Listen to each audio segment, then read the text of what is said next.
Mesdames et messieurs, bonjour, bienvenue à l'émission « Ça se passe chez vous ». Vous savez, que ça se passe chez vous, on traite de différents sujets. On en a des exemples ici derrière nous, politique, budget, économie, bibliothèque, culture, environnement, loisirs, de tout sur ce plateau. Alors, d'entrée de jeu, j'ai des invités, bien sûr, qui, eux, vont nous parler d'un sujet en particulier. Entre autres, Fanny Dubois, bien le bonjour. Bonjour, bonjour. On va parler de quoi, Fanny?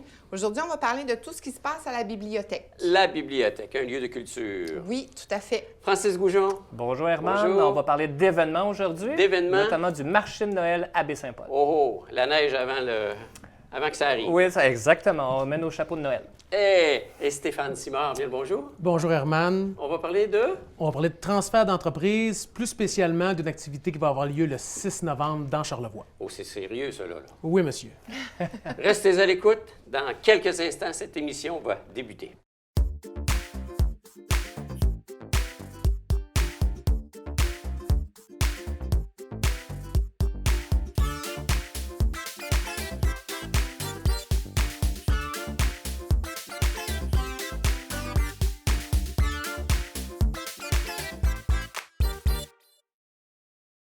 Alors, d'entrée de jeu, je vais m'entretenir avec Fanny.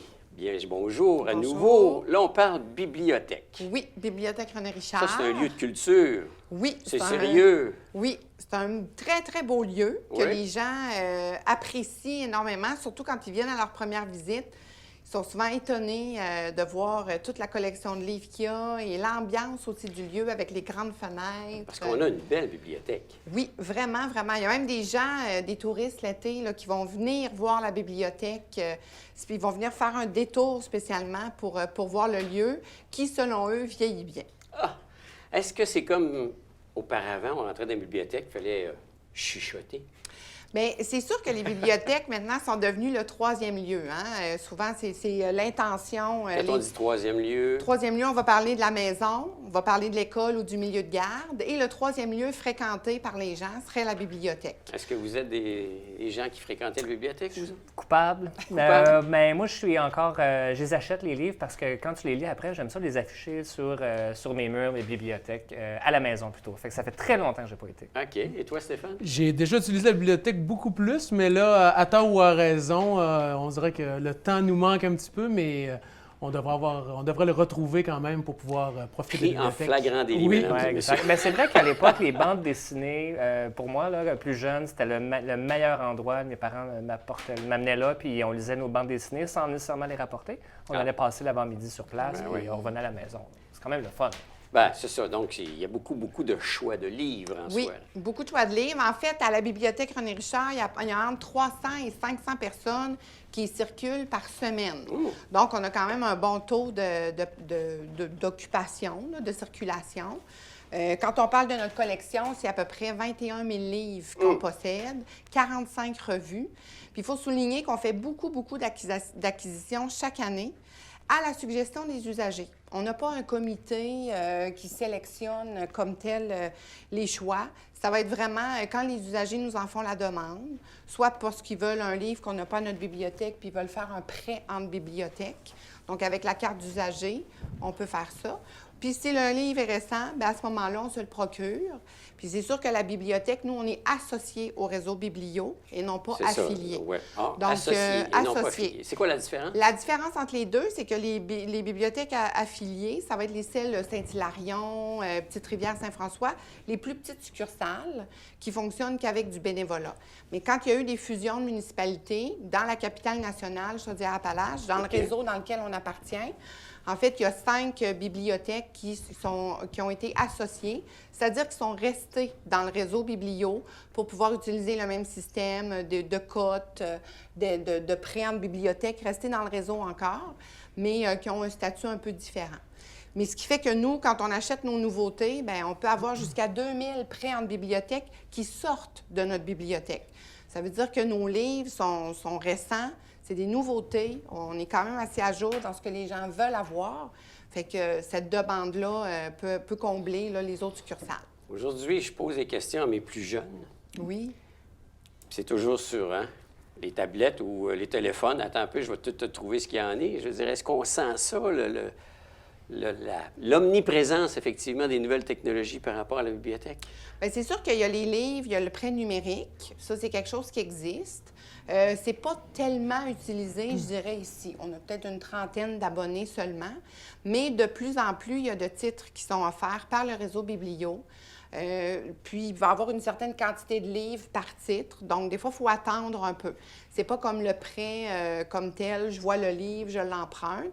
C'est sûr qu'il y a certains auteurs à succès, bon, il faut faire une réservation. Parce que, Longtemps à l'avance? oui, c'est ça. Là. Puis, tu sais, on est assez à jour là, dans ces grandes séries-là. Donc, des fois, les gens doivent faire une réservation et attendre un peu. Mais le virage se fait tranquillement. OK. Mais peu importe les usagers, peu importe leur génération, je dirais, le plaisir d'avoir un livre entre les mains, de le consulter, de le lire, c'est quelque chose qui existe et qui perdure. La liseuse permet une mobilité, parce que c'est plus léger. Oui.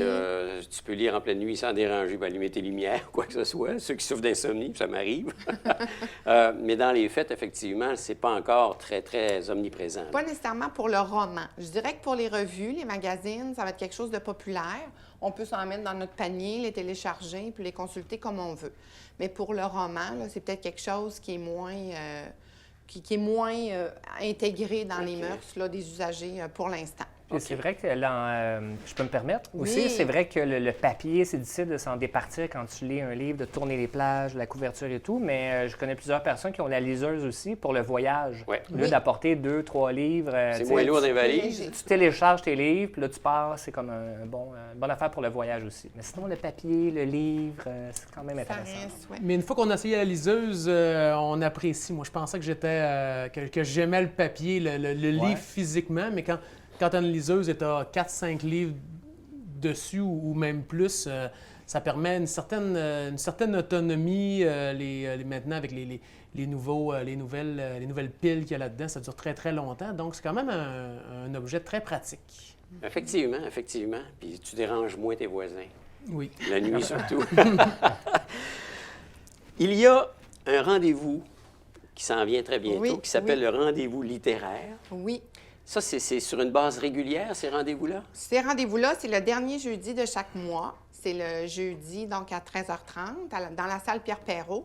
Et c'est vraiment un rendez-vous convivial où les gens peuvent discuter des lectures qu'ils ont faites, d'auteurs qu'ils apprécient particulièrement. Puis c'est vraiment convivial. C'est pour aller chercher un peu d'inspiration, des fois en dehors de son réseau. Hein, souvent, quand on jase lecture, bien, on a nos quelques amis avec qui on en parle, qui nous font des suggestions. Mais là, ça permet d'élargir un peu. Donc, on a encore 2 autres rencontres qui vont se faire, le 31 octobre, d'ici Noël, et on a le 28 novembre, là, si ma mémoire est bonne. Donc, c'est les derniers jeudis de chaque mois. Puis c'est intéressant C'est à quelle parce heure? que c'est à 13h30. À 13h30, dans l'après-midi. Dans l'après-midi, effectivement. Puis ça permet aux gens, c'est ça, de discuter. C'est très convivial, très... on n'est pas, là, ici, dans un cercle littéraire, là, vraiment, où l'intelligentsia n'est pas nécessairement Ce n'est pas exclusivement intellectuel. Là. Je veux dire, on s'en va là, Exactement. on peut échanger. Oui. Puis, mais il y a beaucoup d'activités, finalement, de plus en plus à la bibliothèque. Bien, en fait, il y en a toujours eu beaucoup. Il y en a Mais toujours eu c'est sûr beaucoup. que des fois, c'était diffusé plus dans un réseau d'initiés, de gens qui connaissaient ça. Mais effectivement, depuis que j'étais à la bibliothèque, j'ai comme mandat de promouvoir un peu plus ce qui se fait, puis d'élargir aussi certains aspects d'animation, d'aller chercher... parce que nos heures d'ouverture, bon, on a beaucoup les après-midi, les soirées, les fins de semaine, les après-midi. C'est ouvert pratiquement, pas 7 jours sur 7, mais 6 jours sur 7. 6 sur 7. Donc, mais on se permet, étant donné les matinées, quand c'est pas ouvert, d'inviter les 0-5 ans particulièrement à venir. Donc, il y a la garderie... C'est la relève, c'est la relève. C'est la relève, hein? tout à fait. Donc, le CPE La Goélette Enchantée vient 8 fois par année depuis 3 ans pour une lecture animée, des activités. Les milieux de garde du CPE du Soleil à la Lune aussi fréquentent. Là. Certains viennent, puis on fait des animations. Et là, les groupes scolaires, cette année, qu'on a intégrés. Puis, ça nous permet, en dehors des heures d'ouverture, bien, de les accueillir, de les initier à la lecture sous une thématique. Puis, on en profite aussi pour leur faire visiter nos expositions. Parce que c'est sûr qu'avec la salle Pierre-Perrault, on reçoit jusqu'à 8 expositions dans l'année. C'est ça, il y a des vernissages qui se font. Il y a des sur une vernissages base régulière. encore qui se font. Puis, on essaie de varier aussi l'offre culturelle pour ce qui est des expositions, autant la photographie, autant dans la peinture, sculpture. Est-ce qu'on dit une extension fréquentation un peu du Carrefour par rapport à ces expositions-là ou c'est typiquement Bien, rattaché? initialement, en fait, la salle Pierre Perrault était un des premiers lieux d'exposition. Fait qu'on pourrait dire, en quelque sorte, là, que c'est devenu une Mais extension. vous avez votre propre programmation. Oui, c'est ça, vraiment. Puis on essaie de compléter aussi avec ce qui se fait pour offrir de la culture de façon diversifiée. Mais c'est sûr qu'avec les jeunes, bien, quand on les initie à ça, aux différents styles, on avait Umberto Pinochet, par exemple, cet automne, bien, c'est sûr que les élèves, ça les initie à cet artiste qui est quand même connu, qui a une réputation quand même assez plus large qu'ici, là, vraiment. Fait que ça permet vraiment d'élargir. Puis tout tourne autour du livre, oui, mais c'est un ancrage qui permet vraiment d'avoir une palette. Vous êtes combien de personnes à travailler à la bibliothèque? En fait, rémunérés, nous sommes deux. Deux? Donc, moi, je suis à l'animation communication, puis il y a Mme Ouellette qui est responsable de la bibliothèque. Depuis là, très longtemps. Oui, elle est là depuis le début. En fait, c'est elle qui a ouvert la bibliothèque, Bon. qui a travaillé très, très fort à l'époque pour ouvrir la Elle en a fait bibliothèque. quelque chose de beau. Oui, qui était à l'époque, là, des fois dans des petits locaux, un petit local, c'est la rue Saint-Jean-Baptiste. Mais le réseau Biblio, lui, fonctionne avec des bénévoles. Donc, on a 55 bénévoles. Sur une Donc, on base a quand régulière. même une grosse équipe qui travaille au comptoir de prêt, réparation de livres, nouveautés, décoration, comité informatique. Donc, c'est vraiment des gens qui viennent, le rayonnage aussi, qui surveillent les rayons. À quand un salon du livre Ah, ben, à venir? C'est-tu Oui. quelque chose qui est dans les ça plans pourrait comme vraiment tel? être intéressant. Parce C'est qu'il y a sûr beaucoup, que il y a les beaucoup idées... d'auteurs dans le coin quand même. Je vois souvent à des fait. livres sortir, là, des lancements, puis pourquoi pas les voir sous une forme d'un salon du livre? Des idées, en fait, il y en a vraiment, vraiment beaucoup. OK. Mais selon ce qu'on veut faire, bien, puis souvent les acteurs culturels, on s'en parle quand on se réunit à différentes tables. Bien, des fois, c'est difficile de trouver une date. Hein? Il va y avoir un tel ou tel événement, telle activité. Donc, c'est un peu... des fois, on se rend compte qu'il ne reste pas tant de week-ends que ça. Puis les week-ends qui sont libres, on dirait que les gens ont le goût de souffler, se relaxer un peu chez eux avec un bon livre. Pourquoi pas? Pourquoi pas? Parce que c'est de plus en plus une activité. Il y en a qui ne sont pas capables d'être seuls dans un environnement puis lire, tout simplement. Il faut qu'ils bougent. Oui. Mais c'est tellement un plaisir de rentrer dans un bon roman où on s'évade mentalement et on oublie tout. Puis c'est l'imagination qui fait foi de tout, là. Oui. Puis c'est génial. un lieu de rencontre aussi. Hein? Les habitués Ouais. s'y rencontrent de tous les âges, en fait. C'est Alors, beau de messieurs, voir est-ce qu'on ça. va vous rencontrer bientôt à la bibliothèque? Ben, oui, bien ça, moi, je trouve que l'automne, en plus, lecture, foulard, petit chapeau, Oui. bon, ça, je trouve que c'est bien à propos avec la saison aussi. Tout à fait. Fait que oui, on va me voir là. Mais Bon, Fanny, on va faire des efforts. on fait un effort? Oui. Alors, attention, vous le dites devant des témoins, des nombreux témoins. Fanny, merci. Ça fait plaisir. Puis on se ça donne fait rendez-vous, plaisir. puis tu viendras nous reparler effectivement de d'autres activités qui se Ça va me passent à la faire bibliothèque. plaisir, ça va me faire plaisir. Petite pause, mesdames et messieurs. Dans quelques instants, on va aller voir notre ami. Francis? Vous devinez lequel. On vous revient dans quelques instants.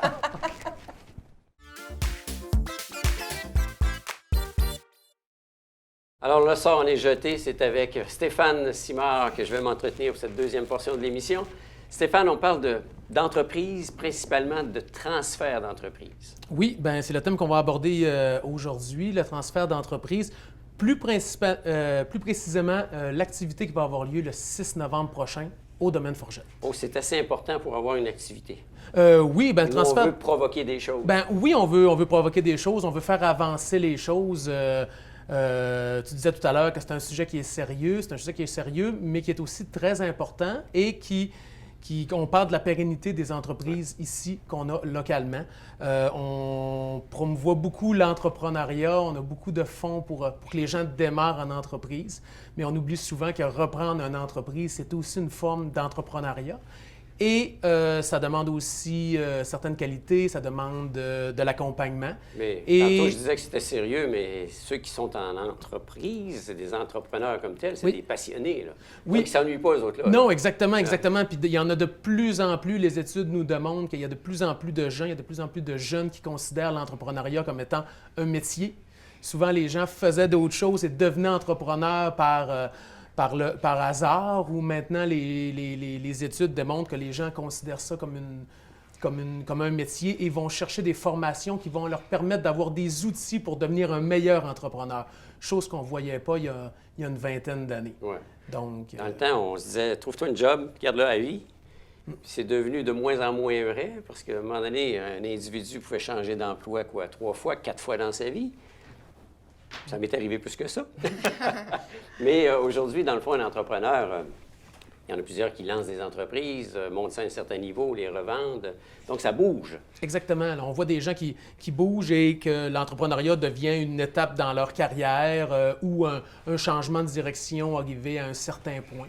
Donc, c'est pour ça qu'on essaie de mettre en place des outils, mais aussi des rencontres qui vont nous permettre d'en apprendre un petit peu plus sur le reprenariat et aussi mieux outiller les cédants et les repreneurs pour passer au travers de ces étapes-là, parce que même s'il y a plein de belles choses de reliées à ça, ça reste qu'il y a quand même des défis à relever et des façons de faire pour faciliter les choses. Parce qu'on ne s'improvise pas comme ça. On se dit, tiens, cette entreprise-là m'intéresse, je l'achète.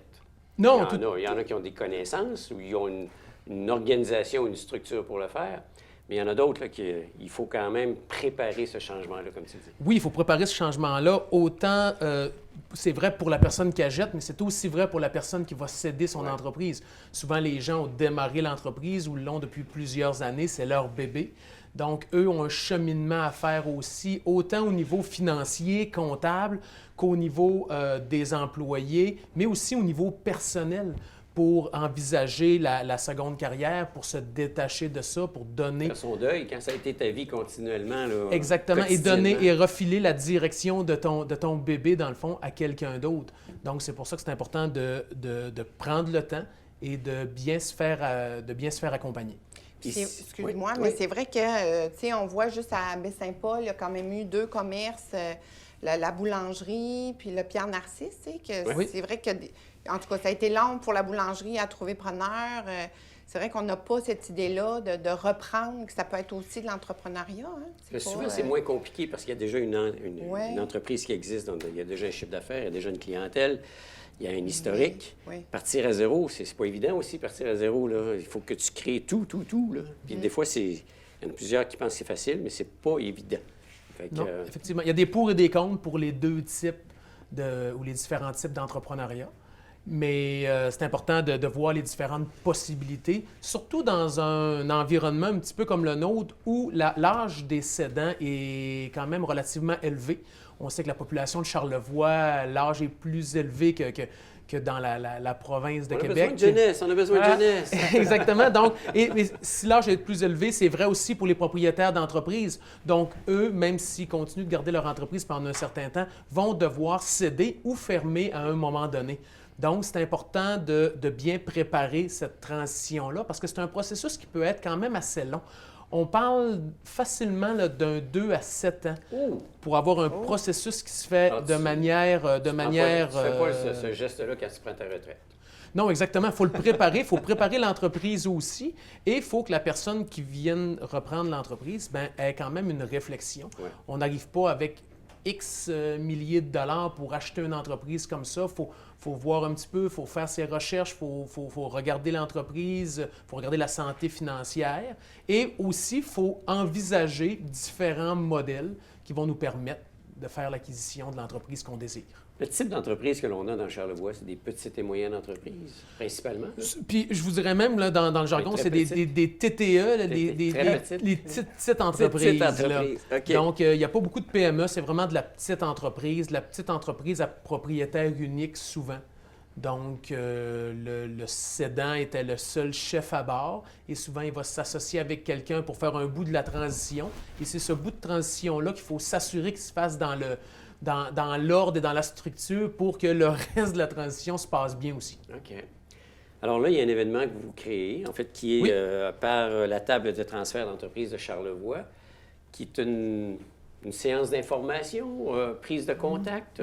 Dans le fond, la table en transfert d'entreprise de Charlevoix, c'est un regroupement de plusieurs organisations du territoire qui ont à cœur le transfert d'entreprise. Et annuellement, on organise différentes activités.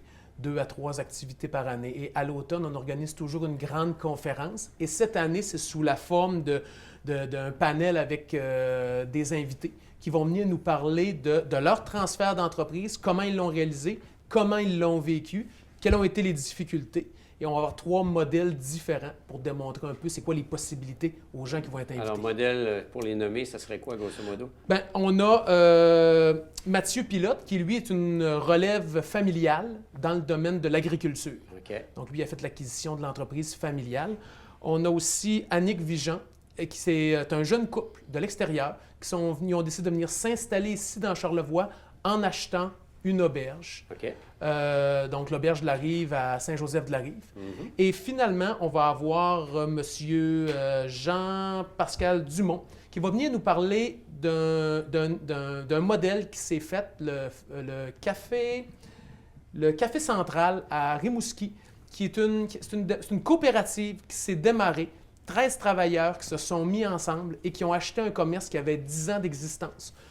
Des travailleurs qui travaillaient déjà à l'intérieur du commerce et qui ont décidé de collectivement acheter une entreprise. Donc, cette activité-là se fait dans le cadre du mois de l'économie sociale. OK. Donc, c'est pour ça qu'on a ajouté la petite touche économie sociale en parlant du reprenariat collectif. Et TVCO est une entreprise d'économie sociale, pour votre information. Puis, Stéphane, est-ce qu'on connaît la proportion du nombre d'entreprises qui veulent céder versus des futurs acheteurs? Parce que j'imagine que ça ne doit pas être égal. Il doit y avoir plus de personnes qui vont vouloir céder que d'acheteurs. On connaît-tu la proportion? Oui, bien, on ne connaît pas les proportions, on connaît les grandes lignes. Dans les grands centres, il y a beaucoup plus de repreneurs que de cédants. Ici, dans Charlevoix, la dynamique est tout autre. Il y a beaucoup plus d'entreprises à vendre qu'il y a de cédants qui se sont montrés intéressés ou qui ont levé la main en disant « je serais potentiellement intéressé ». Donc, c'est pour ça que les cédants ont un défi d'identifier leur relève. Souvent, ils pensent à leur enfant, à un employé clé, sauf que si l'enfant n'est pas intéressé, l'employé clé, des fois, les cédants ne penseront pas nécessairement à dire « je pourrais l'offrir à l'ensemble de mes employés ». Je pourrais l'offrir à 4-5 de mes employés qui vont se mettre ensemble pour acheter mon entreprise. Donc, c'est pour ça qu'on essaie de montrer des modèles qui sont un petit peu diversifiés pour essayer de favoriser les relations entre cédants et repreneurs, surtout que bientôt, on va avoir beaucoup d'entreprises à vendre et peu de repreneurs pour les reprendre. Donc, le danger, dans ce cas-là, c'est que les entreprises, faute de repreneurs, décident tout simplement de fermer. Pénurie de main-d'œuvre, pénurie de repreneurs aussi. Exactement. Alors, les gens, pas de travail, font quoi? Quittent le milieu. S'en vont vers les centres urbains. Ça fait que c'est dans le fond, c'est une obligation quasiment de dire il faut garder nos entreprises ici déjà. Exactement. Qui fonctionnent bien. En tant qu'organisme de développement économique et de partenaire de la table en transfert, on doit s'occuper de ces entreprises-là aussi. Entreprises qui ont longtemps été délaissées, entre guillemets, parce que c'était des entreprises qui étaient déjà démarrées, qui faisaient leur affaire et qui allaient bien. Maintenant, il faut s'en occuper pour être capable de boucler la boucle pour s'assurer que ces entreprises-là continuent de prospérer sur le territoire de Charlevoix. Est-ce que Charlevoix est une bonne place d'affaires? Charlevoix est une très bonne place d'affaires. Charlevoix est appelé à être une meilleure place d'affaires, je vous dirais. Vous voyez comme moi ce qui s'en vient au niveau touristique, mais aussi de plus en plus, on se positionne. L'agroalimentaire, c'est déjà fait. Au niveau manufacturier, on est en train de développer des entreprises qui sont solides. Au niveau de l'agricole, je pense que Charlevoix est appelé à continuer de se développer, à profiter de ses beautés naturelles, mais aussi du fait qu'on est quand même proche des grands centres. Ouais. Il faut miser là-dessus. On peut devenir, à plusieurs égards, le terrain de jeu de Québec, mais en développant des choses qui nous sont propres. Et ça va être souvent avec les nouveaux repreneurs, les nouvelles personnes qui vont venir, qui vont reprendre une entreprise et qui vont amener l'entreprise à un autre niveau, autant au niveau des services, mais aussi de la promotion, au niveau des marchés qui vont être visés, au niveau des services qui vont être offerts. Donc, toute cette nouvelle énergie-là va permettre à Charlevoix de continuer de prospérer. On se fait dire souvent que, Charlevoix fait partie de la capitale nationale. Oui. Le fait d'être partie intégrante de la capitale nationale, parce qu'on est proche de Québec, ça nous pénalise très souvent. Est-ce que c'est réellement le cas? Ou c'est parce qu'on ne sait pas comment exploiter la ville de Québec qui est à côté de nous? Ça nous pénalise à différents égards. Par contre, à la MRC de Charlevoix, on travaille de plus en plus avec des partenaires qui sont établis à Québec et qui couvrent le territoire, mais à quelque part, c'est à nous d'aller chercher cette expertise-là. Okay. Qu'on parle à Québec International, qui font des démarches un peu partout dans le monde pour aller chercher des immigrants investisseurs. Donc, si un immigrant est intéressé d'investir au Québec, pourquoi pas Charlevoix? Donc, c'est à nous de se positionner auprès d'eux. On travaille de plus en plus avec le Centre de transfert d'entreprises du Québec qui, eux, est l'organisme qui chapeaute un peu le transfert d'entreprises partout au Québec, et le bureau est à Québec, mais ils ont un répertoire d'entreprises à vendre, de repreneurs potentiels, donc c'est à nous de faire des démarches pour dire, avez-vous des gens qui sont intéressés à venir investir dans Charlevoix? Donc, on a aussi des efforts à faire pour aller chercher ces personnes qui ont une expertise-là pour justement utiliser les services qui sont offerts et à quelque part, qui doivent couvrir Charlevoix. Donc, il y a aussi des avantages. Le fait qu'on soit une région touristique identifiée, même, je dirais qu'on a l'étiquette, est-ce que ça nous nuit par rapport à d'autres types d'entreprises qui pourraient venir s'introduire? Ça nous avantage à certains points, considérant qu'il y a souvent, par exemple, les Européens veulent partir dans des domaines touristiques, on pense rapidement à Charlevoix. Ouais. Au niveau de l'agroalimentaire, ça nous avantage aussi. Charlevoix a une très bonne notoriété. Ensuite, il y a des efforts à faire pour se positionner dans certains autres domaines, qu'on pense aux manufacturiers ou qu'on pense aux entreprises de services, au numérique, aux hautes technologies. On ne pense pas nécessairement à Charlevoix dans un premier abord, mais à quelque part, c'est encore un défi qu'on a et que l'ensemble du territoire a, de se positionner avec les forces qui sont les nôtres pour aller chercher des entreprises dans des domaines où ce n'est pas nécessairement un naturel. Oui, tout est là. Dans le fond, le défi est là. Oui. Le défi est là, mais les défis, c'est intéressant. Oui. Il faut travailler fort. Oui. Il faut effectivement changer la donne, changer les paradigmes, comme on dit très souvent. Bien, on a peut-être aussi l'impression que reprendre une entreprise, ça prend un coussin financier plus gros que partir son entreprise. Est-ce que c'est vrai, faux? Ça dépend beaucoup, c'est beaucoup Okay. du cas par cas. Par contre, ce qui est intéressant, c'est quand on achète une entreprise, l'entreprise a déjà des actifs, l'entreprise a déjà une valeur, donc il y a des possibilités d'aller obtenir du financement qui est quand même aussi substantiel. Il y a aussi des aides financières, que ce soit chez nous à la MRC de Charlevoix, à la MRC de Charlevoix-Est, à la SADC, il y a de l'aide financière pour des jeunes qui veulent reprendre des entreprises.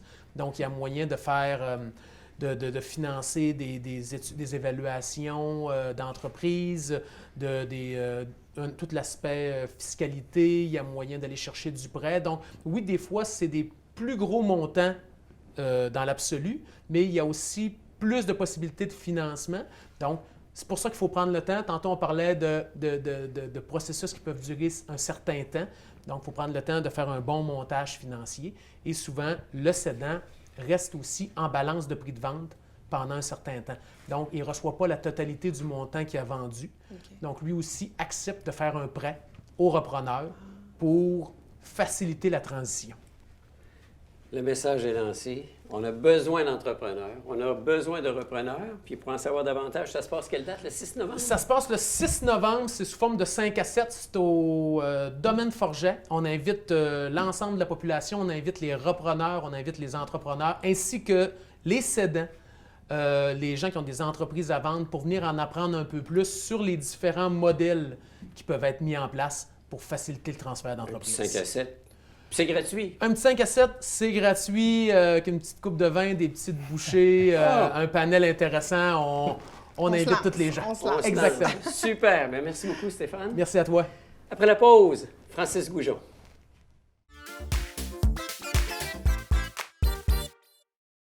Francis Goujon. Bonjour. On te garde pour le dessin. Ben oui, un plaisir. Du train de Charlevoix. Oui. Réseau Charlevoix, qui est l'entité supérieure. Ça, exact. Mais on n'est pas ici pour parler du train. Non, on exactement. C'est bizarre, là, on va parler d'événementiel, mais juste, je vais mettre la table. Okay. Effectivement, Réseau Charlevoix gère le train de Charlevoix, mais va collaborer avec la COFEC. La COFEC qui est la Corporation des fêtes et des événements de Charlevoix. Donc, en collaboration, on peut parler d'événements. Donc, le marché de Noël à Baie-Saint-Paul. Qui s'en vient bientôt. Qui s'en vient dans 5 semaines. C'est la Xème édition. C'est la 11e édition cette année, exactement. Donc, on est en plein préparatif. On est en train de terminer la programmation partenaire. On est vraiment content de la réception aussi. On change un peu la communication autour du marché aussi, parce que cette année, on a le train de Charlevoix qui va collaborer dans la programmation. Donc, de quelle façon? Relié, alors, la Ville de Québec à Baie-Saint-Paul, OK. avec un train, comme on peut l'imaginer, illuminé, décoré, animé, petite boisson à bar et tout. Et relier la Malbaie, on n'oublie pas la Malbaie, relier la Malbaie jusqu'à Baie-Saint-Paul aussi, pour le même principe également. Juste pour le plaisir, on peut s'en aller à Québec, prendre le train et s'en venir au marché de Noël. Exactement. C'est le train du marché de Noël. Donc, on pense que ça va apporter une autre clientèle. Ça reste un train touristique aussi. Donc, c'est d'apporter cette nouvelle clientèle-là, développer des nuitées dans la région. Et l'expérience Noël, ça s'est fait dans le sens que tu commences en famille ou pas, mais tu pars de Québec en train, arrives à Baie-Saint-Paul, tu te promènes dans le marché de Noël, la rue Saint-Jean-Baptiste, puis là, les commerces, les commerces de Baie-Saint-Paul sont en train de s'organiser pour dire, OK, bien là, il va y avoir du monde. Alors, le Germain propose, je n'aimerais pas toute la programmation pour l'instant, mais je pense au Germain parce qu'ils sont près de la gare aussi, ils vont proposer des soirées le samedi soir, des choses comme ça. Parce que c'est en croissance, les marchés de Noël. Là. Bien, il y en a de plus en plus, exact. C'est recherché. C'est recherché, il y en a de plus en plus, puis c'est pour ça que cette année, d'avoir le train est un bon levier pour le marché de Noël, parce que c'est un concept qui est unique quand même, là, d'avoir un train et le marché dans une région comme la nôtre. C'est notre levier attractif pour nous cette année. Puis, ouais, voilà, parce que je sais qu'il y en a de plus en plus. Alors, même chose pour les exposants. On fait notre demande d'exposants. Bien, il faut que je sache mes dates, parce que je suis appelé à telle place, à telle place. Alors, les gens de la région aussi sont appelés Vraiment de la à se déplacer. planification. Oui, pas mal. Est-ce qu'on est encore sur le stationnement de la fabrique? Est-ce qu'on est sur la rue Saint-Jean-Baptiste? Est-ce qu'on est ailleurs? C'est une bonne question. On est à Baie-Saint-Paul, je suis Fanny certain. me l'a demandé, Stéphane me l'a demandé. Alors, les gens le demandent. Où est le marché de Noël cette On année? appelle ça de la fréquence. Oui, exact. La suite C'est bien des correct, idées. c'est normal de le demander aussi. Je change un peu la formule dans le sens où le marché de Noël s'éclate à Baie-Saint-Paul. OK. Oh, c'est mon slogan cette année. Le marché de Noël s'éclate, c'est-à-dire que si on parle des cabanes spécifiquement, ils seront de retour dans le stationnement d'église. OK. Ceci dit, le marché de Noël, ça va être une fête de ville, c'est une fête de Noël pour Baie-Saint-Paul aussi. Donc, la programmation de Noël va se passer autant dans la rue Saint-Jean-Baptiste qu'au stationnement de l'église, qu'au Carrefour culturel Paul-Médéric. Autour du pôle de la gare de train aussi, il y a des animations, petites stations à fondue, des choses comme ça. Donc, l'idée, c'est, on pense à nos résidents, à nos gens ici, mais aussi au parcours client du visiteur qui arrive de l'extérieur, d'arriver à Baie-Saint-Paul et il y a du choix. Il y a une offre intéressante pour dire, je vais à l'église, je vais dans la rue, après ça, j'ai une nuit à telle place, je reviens le lendemain. Donc, l'idée, c'est ça, c'est de créer quelque chose que Baie-Saint-Paul fête Noël. C'est un peu dans cette optique-là. Puis en même temps qu'on s'éclate, pour employer ton Ouais. terme, c'est qu'on n'est pas concentré à un endroit. On éclate les endroits. Ah, c'est deux niveaux, mon affaire. Ah ouais. Non, c'est Baie-Saint-Paul. Il l'avait pas vu, Le marché de Noël s'éclate à Baie-Saint-Paul. Donc, il s'éclate géographiquement, si on Ouais. veut, et s'éclate en dynamisme et beaucoup de plaisir de Noël. C'est la fête. La C'est la réputation fête, du exact. marché de Noël de Baie-Saint-Paul. Oui, Il y en a une en soi, parce que ça fait quand même, comme on disait, plusieurs années que ça existe. oui, exact. Il y a des artisans, il y a plein. Il y a beaucoup de variétés en termes d'offres de produits. Exact. Puis ça vient avec un historique aussi. Ça vient avec l'historique de Baie-Saint-Paul qui n'est plus à refaire là, dans la ville. Notamment la rue Saint-Jean-Baptiste qu'on veut animer et programmer cette année aussi, contrairement un peu à l'année passée. On sait qu'on était dans les 12 plus belles rues du Québec récemment Ben aussi, oui, qu'on a vu ben oui. dans un article Il y a de passé. quoi être fier. Il y a de quoi être fier, certainement. Puis on veut la faire rayonner aussi également. Mais je pense qu'on a une belle ville et touristique. Et quand la petite neige commence à tomber là, un peu partout, C'est La magie. c'est la difficile magie. oui, exact. La beauté de Difficile faire mieux. Baie-Saint-Paul par rapport à d'autres municipalités, c'est que c'est une ville qui se marche Oui. facilement. Oui, exact. Du train à la rue Saint-Jean-Baptiste, c'est pas loin. Exact. Quand on est à l'autre extrémité de la rue Saint-Jean-Baptiste pour revenir à la fabrique, c'est pas loin. Exact. Donc, Et c'est tout ce concept-là que je veux éclater, OK. que OK. j'éclate aussi. Alors, mais effectivement, ça se marche et profitons-en. Profitons-en pour ça.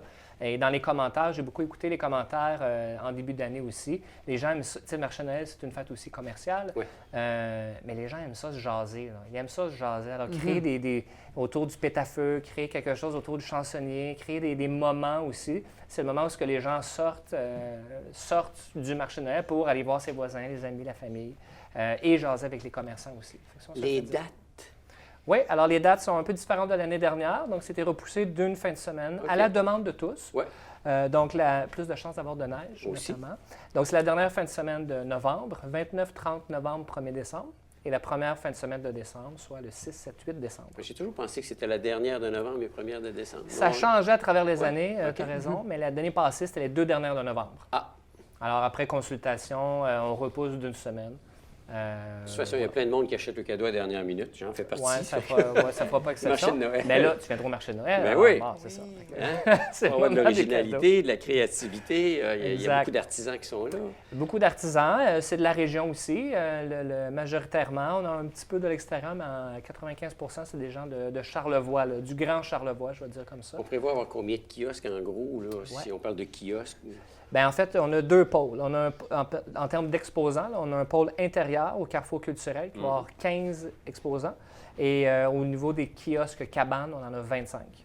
Ça fait 40 exposants, un petit peu plus en fait, parce qu'il y a des kiosques séparés, qui seront séparés en deux, des demi-kiosques ou des kiosques complets. Fait qu'on parle d'une quarantaine d'exposants. En plus des commerces, je veux le répéter aussi, en plus des commerces sur la rue Saint-Jean-Baptiste qui vont proposer quelque chose, qui vont sortir dans la rue. Il y en a qui ont des chapiteaux, il y en a qui veulent offrir du vin chaud, il y en a qui veulent offrir simplement de la musique pour mettre de l'ambiance. Donc la rue va être animée. C'est ça qui est le fun aussi. Puis ça, c'était le défi de cette année, de mobiliser les commerçants de la rue pour profiter du marché, parce qu'on va apporter du monde. Alors, il faut ensemble, justement, proposer quelque chose, accueillir quelque chose d'intéressant. Que tout le monde Et participe. quand on fréquente le marché de Noël, on s'attend à ça aussi. Bien oui. On s'attend à circuler, à ce qu'il y ait de l'ambiance partout, à pouvoir justement jaser avec ces commerces-là qu'on voit. On passe sur la rue et on n'arrête pas toujours. C'est très familial exact. aussi. Oui. Marché de Noël, tu y vas? Oui, à tous les ans, on était... Il est plus assidu qu'à la Oui, le CLD, on a été impliqué beaucoup dans la mise en place du marché Ben de oui. Noël à la base. Et ce qui est intéressant, c'est autant pour la population que pour le tourisme, c'est que ça arrive dans des fins de semaine qui sont des fois un petit peu plus tranquilles. Donc, le ski n'est pas commencé. Des fois, c'est un petit peu gris. Donc, ça permet de mettre un petit peu de couleur et de festivité au début décembre pour nous mettre en appétit pour la suite. Là. Et Stéphane racontait même qu'il aidait physiquement à l'installation des cabanes dans les premières éditions. Oui, les cabanes ça. étaient mis avec un équipement rudimentaire dans la rue Saint-Jean-Baptiste. Donc, il y a eu C'est beaucoup beaucoup de travail quand même. d'implications. C'est beaucoup d'installations. C'est pas C'est évident. beaucoup Il y a tous les de- fils électriques, ouais. il y a toutes sortes de choses. là, qu'il Oui, faut considérer. heureusement, la ville de Baie-Saint-Paul nous aide beaucoup. Son apport est très important. Mais c'est beaucoup de logistique, c'est beaucoup de coordination et beaucoup de détails pour tout. Là, les décorations, la musique, les exposants, il manque une prise électrique, les cabanes ne sont pas à niveau, il faut les chimer. Bon, il y a comme il y a Le plein petit de- chauffage, quand il y a un Chauffage, chauffage pour exact, l'exposant. ouais, parce que oui. essentiel, parce que là, il va-tu neiger, il va-tu faire moins 30, il va-tu faire beau, oui, aussi ça. C'est le genre de choses qu'on n'avait pas pensé la première édition, d'avoir des chaufferettes. Ah ouais? On se l'est fait dire. Ça prend des bonnes bottes. Ça prend des bonnes bottes. Exact, les chansonniers aussi, on se le fait dire, parce que jouer dehors 2-3 heures, là, C'est pour ça qu'il y a des fausses notes des fois. ouais, c'est ça, exact. COFEC, donc on parle effectivement Oui. de marché de Noël, mais il y avait un autre événement qui habituellement avait lieu presque à ce moment-ci de l'année, Exact. qui était Rêve d'automne, Qui était Rêve d'automne. mais qui va revenir Sous un autre une nom. nouvelle appellation. Exact. Rêve d'automne, très connu par les gens d'ici et d'ailleurs, là, une notoriété exceptionnelle. 27 éditions, c'est incroyable d'avoir fait cet événement-là artistique. C'est un festival de peinture. Avec les dernières années, c'est important de se renouveler, de se moderniser, de penser autrement. Alors, lorsque Rêve d'automne a annoncé avec la COFEC que prenait une pause, le temps de se redéfinir, nous, on a encore en collaboration à Réseau Charlevoix, c'était une opportunité de, nous, on va les bonifier. Qu'est-ce qu'on peut faire pour apporter sans renier tout l'historique qu'il y a eu avant, parce qu'il y avait des belles choses sur Rêve d'automne aussi. Donc, fait des rencontres. On a embauché une agence événementielle aussi pour nous aider, rencontrer des gens d'ici, les artistes, les gens de la culture, de métiers d'art et tout ça pour penser quelque chose. Alors, on a fait, après plusieurs mois de travail, on a fait le dévoilement du nouveau concept et du nouveau nom Qui s'appelle Panorama, Panorama. qui est le festival d'art visuel. Alors, c'est un peu le nouveau concept dans le sens qu'on éclate. Ça, je vais l'inventer. Alors, on éclate un peu le festival qui est, incluant la peinture, mais aussi autres formes d'art. Alors, la photographie, l'illustration, la sculpture, métier d'art, après ça, beaucoup plus général. Et l'idée derrière le festival, c'est changer de paysage. On a un paysage dans Charlevoix exceptionnel, spécialement à l'automne. Donc, l'idée, c'est de changer le paysage, de créer un moment. Ça dure 4 jours, le festival. C'est du 24 au 27 septembre. Et non pas sur 2 semaines comme Et avant. non pas sur 2 semaines. Pour recommencer plutôt là, sur 4 jours. Concentré, Et, du concentré, mais à haute densité. Bien, quelque chose qui va avoir un impact fort pour revenir, mais qui va laisser aussi place à grandir à travers les prochaines éditions aussi. Ce n'est pas juste une fois. L'idée, c'est de grandir. Mais je vais donner un exemple qui est bien intéressant sur la programmation. Il y avait à l'époque la rue à peindre au moment du rêve d'automne. On l'innove pour mettre le paysage à peindre. Alors, l'éclaté, c'est peut-être une rue cette année, mais c'est peut-être le côté du fleuve, c'est peut-être les montagnes, et d'inviter artistes peintres, sculpteurs, dessinateurs, photographes qui vont capter un moment du paysage qui sera en train de changer, par exemple. Alors, et réparti un petit peu partout, si je comprends bien. Exact. Donc, l'idée, c'est d'avoir un noyau à Baie-Saint-Paul et d'éclater alors un peu de programmation à travers la ville et peut-être ailleurs aussi, dans Charlevoix, pourquoi pas. Pourquoi pas. Donc, on est à 1 an du festival. Alors, on est vraiment en mode... les dates vont être sensiblement les mêmes qu'antérieurement? Je n'ai pas les dates antérieurement, mais je peux dire que pour Panorama, ça va être du 24 septembre. au 27. Ouais, du jeudi au dimanche. OK. Ça sera à revoir pour l'année d'après, mais pour l'instant, on pense que c'est une bonne formule là, pour repartir et commencer à refaire un nom au niveau artistique. À surveiller, quoi. Vraiment Panorama, que ça surveiller. s'appelle. Panorama, déjà en début d'année 2020, là, il y aura certainement des appels de projets. De toute façon, de quand on financement. est sur la côte à Corbeau et un peu partout, on regarde et le panorama est là devant nous. Alors, c'est de changer le panorama avec le festival Panorama. Et une petite anecdote aussi, c'était le nom d'une exposition qu'il y avait dans les années 70 à Baie-Saint-Paul. Ah, Baie-Saint-Paul même? Moi, découvert ça dans les recherches, alors, qui s'appelait Panorama. Donc, c'est un peu un rappel aussi à l'histoire. Ouais. Si on parle du train de Charlevoix, la saison s'achève quand même. Donc, on même arrive pour réseau. Je vais vraiment changer de chapeau. C'est une bonne saison. La saison est terminée. Alors, elle est terminée dimanche dernier, le 20 octobre. Encore un peu tôt pour faire tout le compte-rendu et tout ça, l'achalandage, mais c'est une bonne saison. Il n'y a pas eu de bris de train. Il y a juste une petite tempête qui a empêché... La dernière fin de semaine, Ben sais, ça, elle a impacté plusieurs moyens de transport aussi. Là, non seulement même les nous, bateaux, mais les traversées. Ouais, exactement. Qui est arrivé, mais nos équipes ont travaillé très, très fort, très, très vite surtout, là, à réparer pour terminer la saison correctement, parce qu'il y a eu quelques impacts sur la voie ferrée. Elle longe le fleuve, puis avec grosse lune, les hautes marées, les vents et tout ce qu'il y en a. On a eu la totale à 3 jours de la fin, 4 jours de la fin. Mais très impressionnant de voir les équipes aller là, qui travaillent entre Québec et la Malbaie sur la voie ferrée, puis on travaille très fort pour terminer en beauté.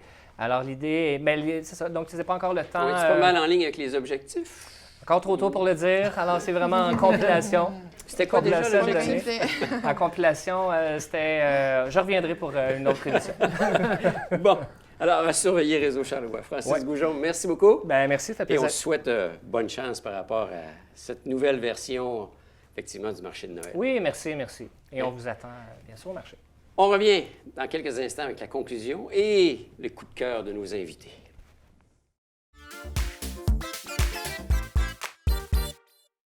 Alors, on est de retour pour la conclusion de cette émission. Ça se passe chez vous. Comme à l'habitude, on fait le tour de nos invités pour lui demander leur coup de cœur. Qu'est-ce qu'ils ont à nous suggérer ou à nous faire découvrir? Et peut-être, qui sait, nous irons les essayer, ces coups de cœur-là, comme tels. Francis, on va commencer par toi, mon cher. Oui, j'en ai 2. Oui. Le premier coup de cœur est... c'est bizarre d'avoir découvert ça si tard dans Charlevoix, mais le pain au fromage du Chacun son pain. J'ai pris ça pour la première fois de ma vie, un pain au fromage. Chauffé ça au four à bois et j'ai pris ça un matin, délicieux. Alors, depuis on parle pas d'une pizza, là. Non, du pain comme pain toasté, là, des toasts le matin, mais le pain fromage, un petit peu de beurre qui va au four à bois. C'était ma découverte. Coup de cœur pour moi. Deuxième coup de cœur, l'explication de la bibliothèque. Aussi, j'ai vraiment envie d'y aller. Alors, deuxième coup de cœur. Voilà. Un nouveau visage, mesdames et messieurs, à la bibliothèque. Vous allez voir. Fanny, ton coup de cœur. Mon coup de cœur, ce serait le Festival Cinéma, Cuisine et Confidence. Oui. Et ces petites extensions, une officielle, une officieuse. En fait, ils ont une exposition au Carrefour culturel qui présente plusieurs producteurs de la région, des chefs.